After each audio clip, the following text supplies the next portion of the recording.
안녕하세요. 한국인 눈으로 해석하는 ATK 방송입니다. 이번에 다시 한번 러시아가 유럽연합에게 천연가스 갑질을 시전하여 대혼란이 찾아오고 있습니다. 석유나 천연가스는 가격이 오르면 해당 분야만 문제가 있는 것이 아니라 전체 산업 인플레이션에 엄청난 영향을 미치고 있어 그동안 세계 강대국들은 총성 없는 에너지 확보 전쟁을 해왔습니다. 그러나 이러한 상황에서 대한민국의 사실상 호재가 찾아온 것 같습니다. 러시아가 유럽으로 향하는 가스관 공급을 중단하면서 유럽 천연가스 가격이 역대 가장 높은 수준으로 폭등했습니다. 사실 유럽의 경우는 매번 러시아의 에너지 갑질로 인해 고민이 이만저만이 아니었는데 러시아의 푸틴은 자기의 요구사항을 안 들어줄 때마다 천연가스 공급을 중단시켜서 유럽에 대한 러시아의 영향력을 꾸준히 행사해왔습니다. 이번 사태의 원인은 이번 이후에 참석한 정상들의 회의가 결정적이었을 거라며 입을 모아 말하고 있습니다. 반러시아 정부가 들어선 우크라이나가 미국과 서유럽 국가들의 군사동맹인 나토에 가입을 추진하자 러시아의 우크라이나 침공 가능성이 계속해서 회자되는 반면 이번에 열린 유럽연합 정상회의에서는 러시아가 우크라이나를 침공하면 막대한 결과를 초래할 것이라고 경고했으며 러시아와 대립관계에 있는 우크라이나의 주권과 영토 보전에 대한 지지를 표했다는 것이 러시아의 심기를 매우 자극한 것으로 보입니다. 이러한 러시아의 행태는 일전에 얼지 않는 항구 부동항을 차지하기 위해 우크라이나의 크림반도를 강제 합병하여 국제사회 평화에 큰 충격을 준 적이 있었습니다. 러시아의 이러한 막무가내식 행동이 계속되자 유럽 천연가스 시세의 기준인 네덜란드 TTF는 전날에 비해 22% 이상이 오른 $180나 오른 상태로 마감지었습니다. 이번 연도에만 무려 600%나 상승한 살인적인 인플레이션에 유럽의 천연가스 값이 연말을 앞두고 다시금 폭등할 거라 예상하고 있습니다. 유럽의 경우 러시아산 천연가스의 공급이 46%나 의존하고 있다는 것에 대해서 러시아가 노골적으로 에너지 무기화 전략으로 세계를 위협하고 있다는 것이 유럽연합의 공통적인 의견입니다. 미국의 바이든 대통령은 러시아가 우크라이나를 추가로 침공할 경우 미국 유럽 동맹국이 연합으로 강력한 경제 보복으로 대응하겠다고 직접 말을 해왔습니다. 수출 제한으로는 스마트폰과 항공기 자동차 수출 제한을 예고한 상황입니다. 반면 이러한 상황에서 러시아의 주장은 황당합니다. 러시아의 푸틴은 유럽 가스 위기는 러시아의 탓이 아니며 우크라이나는 과거 소련이 해체하면서 원래 러시아의 땅이었던 곳이 우크라이나가 된 것뿐이고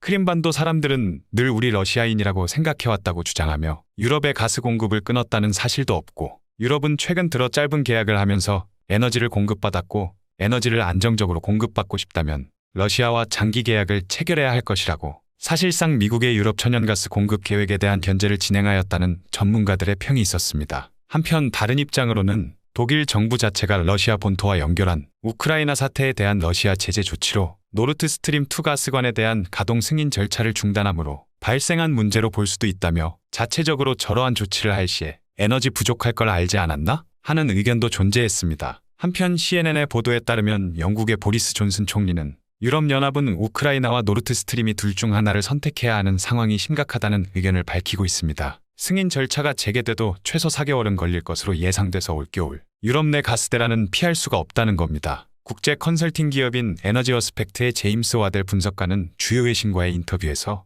이 가스관이 이번 겨울에 사용될 수 있을 것이라는 희망이 이제 완전히 사라졌다. 내년 하반기에나 시작될 것으로 보인다. 저장된 가스량 및 러시아로부터의 공급 부족한 상태에서 전력과 지역 난방을 위해 필수적인 가스량을 유지해야 하는 만큼 결국 산업 수요를 줄여야 할 것. 결국 이러한 상황이 오면 다시 한번 전체적인 물가 상승으로 이뤄져서 서민들의 생활고가 여간 힘든 것이 아닐 거라는 예측이 줄을 이루고 있는데요. 이러한 절망적인 상황에서 대한민국의 상황은 그리 싫지만은 않은 것 같습니다. 우크라이나를 둘러싼 대립구조가 심화되면서 결국 유럽이 러시아에게 에너지 자원 수입을 감소시키는 동시에 대서양을 통한 천연가스를 공급받는다는 계획이 다시 한번 떠오르고 있습니다. 바다를 통한 에너지원을 수입할 시 필수적으로 LNG 선박의 수요가 급증할 수밖에 없습니다. 한국의 경우는 2021년도 기준 발주량의 98%를 휩쓸어가며 사실상 전 세계 시장을 독점하고 있다고 볼 수 있습니다. 18일 영국의 조선 해운 시황 분석기관인 클락스 리서치에 따르면 지난달 기준 LNG선 17만 4천의 신조선가는 2억 2백만 달러 약 2,391억 원을 기록했다. 벌써부터 LNG선의 가격이 오르고 있는 동향이 포착되었고 친환경 선박의 수요가 높아진 데다 원자재 값 상승,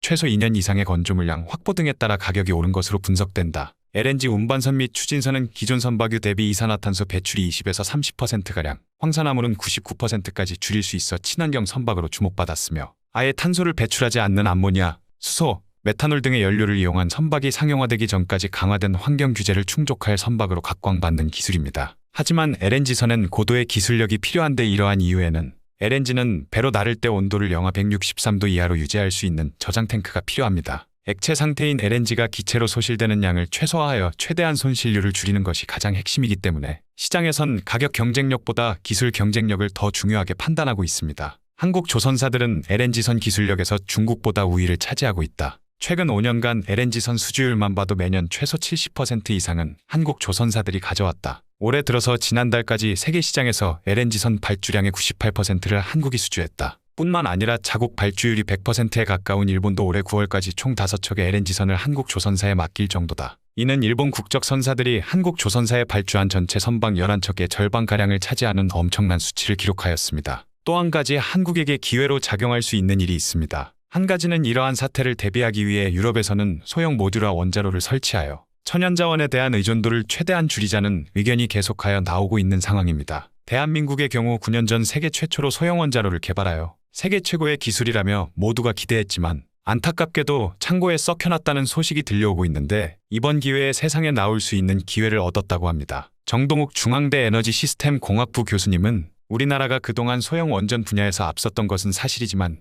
이제는 미국 등 주요국에 비해 기술력이 떨어질 수 있다. 이제라도 민관이 합심해서 소형 원전 기술을 한층 발전시키고 경쟁력을 끌어올려야 한다. 라며 지난 세월간 최고의 기술을 방치했던 것에 대해 실망감을 표현했지만 드디어 기술을 상용화시킬 원동력을 찾았다고 밝혔습니다. 사실 미국은 이전부터 러시아가 유럽에 발휘하는 영향력을 억제하기 위해서 셰일가스 공급을 통해 대규모 LNG 발주를 예상했지만 석유의 점유율을 방어하기 위해 중동과 영향력을 유지하기 위한 러시아와 손을 잡고 미국과 전면으로 유가 전쟁을 펼치면서 유가 가격이 폭락했던 시기와 폭등했던 시기를 대한민국 국민이라면 모를 수가 없었죠. 미국은 이번에 다시 한번 유럽에 대한 미국의 영향력을 강화하고 자국의 천연가스 수출을 위한 정책을 펼쳐갈지 아니면 사우디와 러시아와의 에너지 전쟁을 회피할지가 중요한 포인트가 될 것 같습니다. 최근 국제 정세가 심상치 않다는 의견이 대다수입니다. 지금의 시대를 신냉전 시대로 부르고 있는데 단순히 남일이라고 볼 것만은 아닌 것 같습니다. 유럽에는 유럽연합과 러시아의 대립이 심해지고 있습니다.